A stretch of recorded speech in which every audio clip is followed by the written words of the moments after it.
El Ayuntamiento de Getafe le retira el nombre de Alfonso Pérez al estadio del Getafe Club de Fútbol después de que Alfonso Pérez dijera la verdad sobre el fútbol femenino. Veámoslo. Ayer el Ayuntamiento de Getafe, gobernado por el PSOE, y el Getafe Club de Fútbol acordaron dejar de llamar al estadio de este último Coliseum Alfonso Pérez, en honor al exfutbolista nacido en Getafe, Alfonso Pérez, para pasar a denominarlo simplemente Coliseum. Es decir, retiraron del nombre del estadio del Getafe Club de Fútbol las palabras Alfonso Pérez. ¿Y por qué hicieron esto? Pues porque unos días antes, el exfutbolista Alfonso Pérez dijo lo siguiente en una entrevista para el diario El Mundo. Pregunta del entrevistador: tú, que sientes tanto a la selección, ¿cómo estás viendo todo lo sucedido con la selección española femenina? Respuesta de Alfonso Pérez: pues tengo una opinión bastante discrepante respecto a la mayoría con todo lo que está ocurriendo. Me parece muy bien que las mujeres tengan su espacio y sus derechos, como creo que tienen actualmente y desde hace bastantes años. Hay mujeres trabajando en todos los cargos de grandes empresas y nadie les cierra ya puertas. Pero creo que no puede ser equiparable para nada el fútbol femenino y el masculino, porque todo va en función de los ingresos que generes y de la repercusión mediática. Y ahí no hay comparación. Seguro que hay otras deportistas de otros deportes a las que les gustaría cobrar tanto como las jugadoras de la selección española femenina y no pueden, como a mí me gustaría cobrar lo de Cristiano Ronaldo, pero no puedo ser tan bueno. Es lo que hay. Cada uno tiene que saber dónde está y lo que genera. No se pueden quejar de lo que es actualmente el fútbol femenino.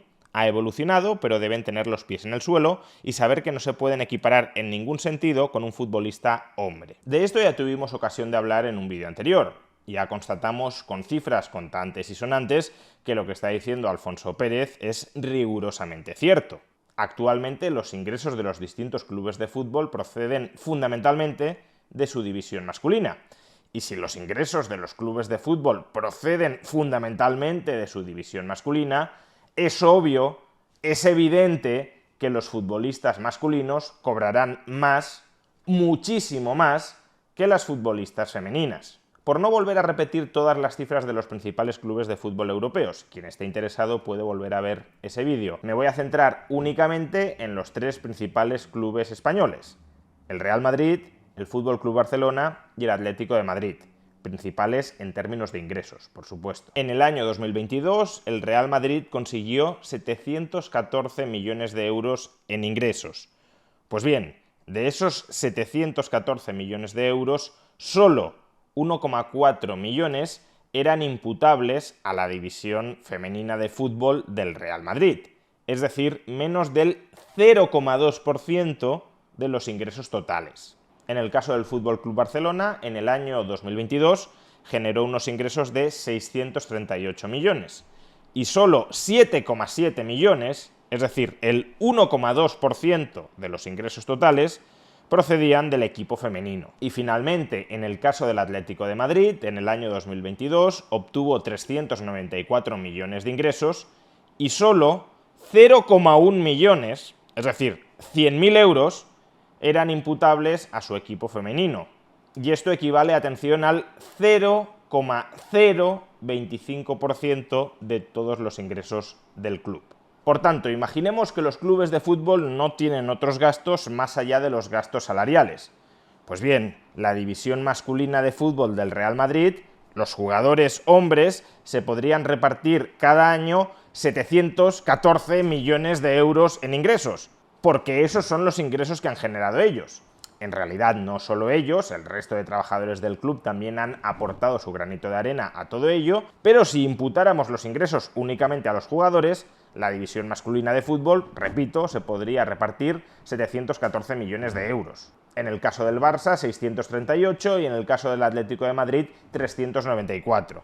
Y frente a ello, las jugadoras integrantes de los equipos femeninos de cada uno de estos clubes se podrían repartir, en el caso del Real Madrid, 1,4 millones de euros, en el caso del Barça, 7,7 millones de euros y en el caso del Atlético de Madrid, solo 100.000 euros. Por tanto, aun cuando algunos clubes como el Barça tengan algo más de holgura financiera para pagar mayores salarios a las jugadoras de fútbol femenino, es que las cuantías de ingresos entre el fútbol masculino y el femenino no tienen hoy por hoy absolutamente nada que ver, y por tanto no se puede pretender en absoluto que cobren lo mismo los jugadores del equipo masculino de fútbol del Real Madrid y las jugadoras del equipo de fútbol femenino del Real Madrid, o del Barça o del Atlético de Madrid. Ni se puede ni tiene sentido económico que suceda, por mucho que la secretaria de Estado de Igualdad, Ángela Rodríguez Pam, sí le encuentre mucho sentido al sinsentido.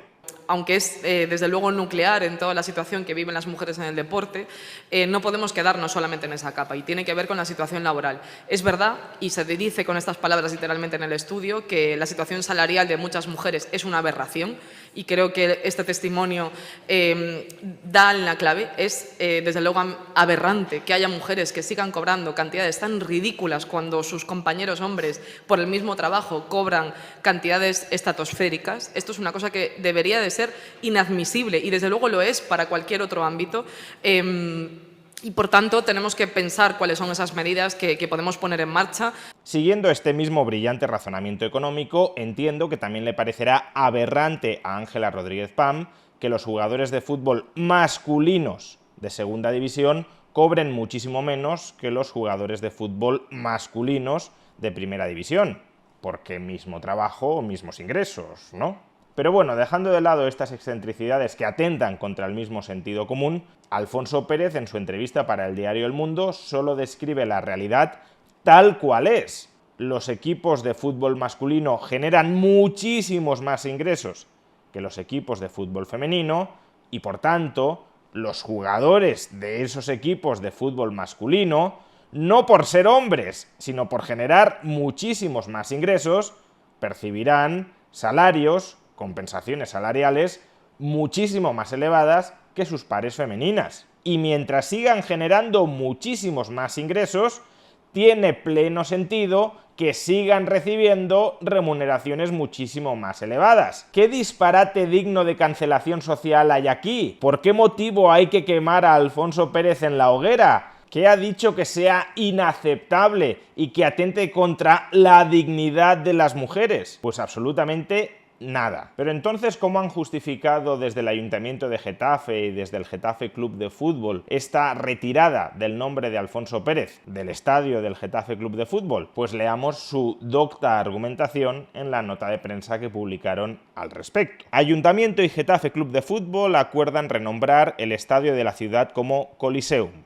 El consistorio local trasladó al club la necesidad de que esta instalación municipal, cedida al Getafe Club de Fútbol, sea un ejemplo para transmitir los valores positivos del deporte como la igualdad, la solidaridad y el respeto.